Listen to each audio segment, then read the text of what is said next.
Well, let's bring in Jimmy Buffett, who joins us now. Hey, Jimmy. Hey, Dan. How are you, bud? Well, I was driving back from the Heat game last night, and people were calling me saying my reputation was on the line, so I better defend myself.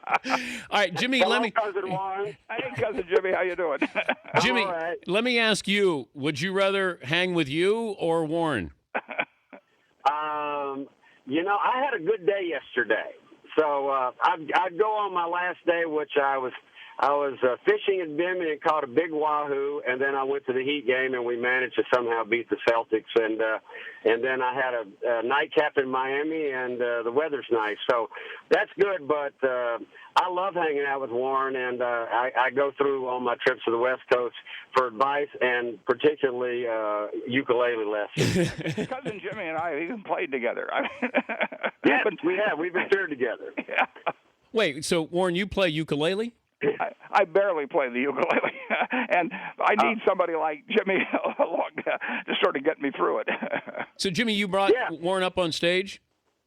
Yes, in Omaha we did one time, and then once at the Berkshire meeting, he shocked the Sockos by actually thinking that he was going to hand it over to me. Yeah, and then I saw how many wanted to vote for him, and I immediately got him out of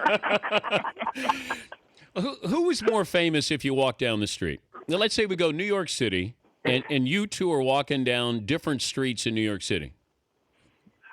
Well, it depends on the neighborhood. Yeah, exactly. Yeah. Do it in Wall Street. I got a chance. But anyplace else, I lose. Street, the village. I'd take Warren in the village.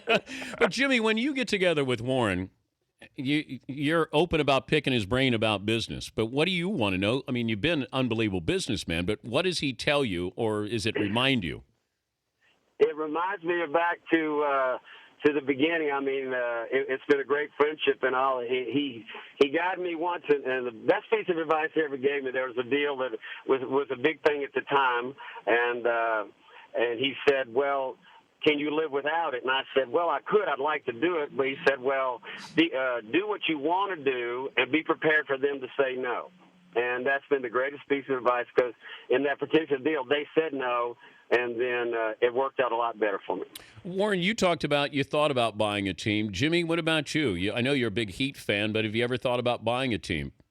Well, another thing is Warren gave me some advice, because I do own a bit of a minor league baseball team down in Florida, and but I had to give that up when I went into the casino business. but I, at one time, was approached by buying into a major league team, and I called Warren, and he said, one time, I think, Warren, you remember, he said, well, I think it was the Mariners, but when you buy in, then everybody expects you, if you've got money, to make the team better. And all of a sudden you're on everybody's radar, because you're the guy that bought the team, and if they don't do well, you're going to get a lot of phone calls. So I stayed in minor league baseball. If you're a rich guy and you buy a major league team, I mean a really rich guy, and then you trade away a great, one of your better players or something, or you don't pick up one that you could buy, people will say, you're too cheap to get us a pen, and the whole town will get sore at you. Give me an athlete you would invest in. Who would be a good investment? Jimmy, I'll start with you. LeBron James. Yeah, that's the same answer. LeBron and I went one-on-one. You may not know that, Dan. But I do know. Yeah, I saw it. Yeah, and LeBron, despite the fact, and I'd like to mention this, that I sank a three-quarter court shot, which required a little trick photography, unfortunately. But LeBron is a terrific guy, and I mean he's got staying power. He's smart, but he gets better all the time. I mean, I would love to have a piece of him, but he's too smart to sell it to me. Jimmy, you played one-on-one with any of these guys before? I did a thing in December for Ticket to Space with Richard Branson, and I played doubles tennis with me and Mike Bryan versus Richard and Rafael Nadal. Wait, this was for a trip to go into outer space?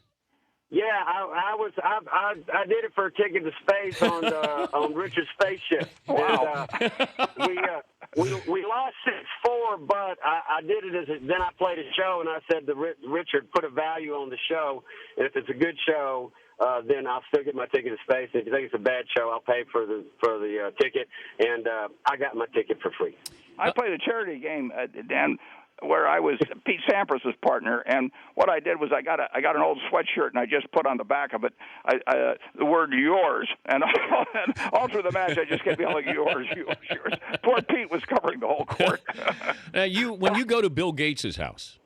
Yeah, I'm going out there in a week or so. Yeah. Okay, what's the one thing that when I walk in that I would see that'd be the one thing I'd be talking about? Well, what you'd see some cherry Coke on the kitchen counter, which he has for me.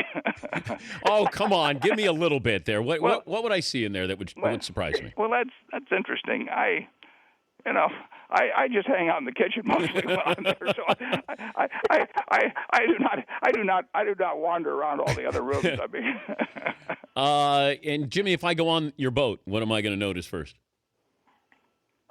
Let's see. You can either be in touch with the world, or you can turn it all off. There's a switch that kind of turns all of the high tech stuff off, and you can go back to simple boating, which I do occasionally. Hey, it's Jimmy. Thanks for joining us on short notice. And you remember you were having breakfast at Mother's was the first time I met you.